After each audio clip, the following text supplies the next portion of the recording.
పెడుతున్నాం, వాళ్ళని సత్సంగాల ద్వారా వాళ్ళని మోటివేట్ చేస్తున్నాం. చాలా కార్యక్రమాలు దానికోసం జరుగుతున్నాయి దేవాలయాల ఆధారంగా. అయితే దానికి సమయం పడుతుంది.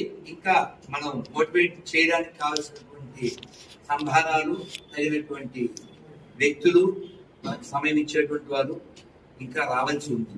సార్, ప్రవీణ్ పగడాల కేసులో మీరు చాలా వివాదాస్పదమైన 2 తెలుగు రాష్ట్రాలు ఇప్పటికే ఆ కేసులో నడుస్తాయి. దీని మీద కామెంట్ చేసే ఉద్దేశం మీరు అసలు ఇప్పుడు ప్రెస్ మీట్ ఉద్దేశం అది కాదు. ఇంకోటి ఏమిటంటే అది ఆల్రెడీ తేలిపోయింది.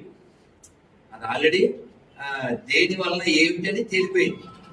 అది నింద అయిపోయింది, బొంద అయిపోయింది. కాబట్టి దాని గురించి వాళ్ళు చేసింది దాని పోలీసులు తెచ్చారు, గవర్నమెంట్ తెచ్చింది. వాళ్ళ పరిశోధన వాళ్ళు చాలా వివరంగా దానికి ఇవ్వాల్సినటువంటి రిపోర్టు, ఇవ్వాల్సిన రిప్లై అన్ని ఇచ్చేసారు. అవి జరుగుతూనే ఉంటాయి కదా సార్.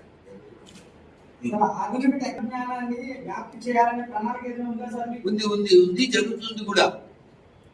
ఇప్పుడు భగవద్గీతని 200 పైన భాషల్లో త్వరలో రిలీజ్ చేయబోతున్నాం. అది మోడీ గారి ద్వారా ఆ ప్రయత్నం నడుస్తుంది. ఇలాంటి వాళ్ళు ఉండకూడదు అనేది మీరు ఏమైనా డిమాండ్ చేసే ఉద్దేశం ఉందా? చాలా మంది ఉన్నారు ఇందులో. మీరు మంచి ప్రశ్న. అసలు ఈ న్యాయవాదుల సలహా సంప్రదింపులు, ఈ సంఘం ఫర్ హిందూ లాయర్స్, ఇదంతా ప్రధాన ఉద్దేశమైంది. ఇక్కడ దేవాలయాలు రక్షించబడాలంటే అక్కడ దైవభక్తి ఉన్నవాడు ఉండాలి.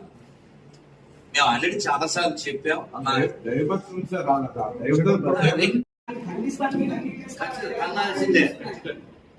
తన్నాల్సిందే.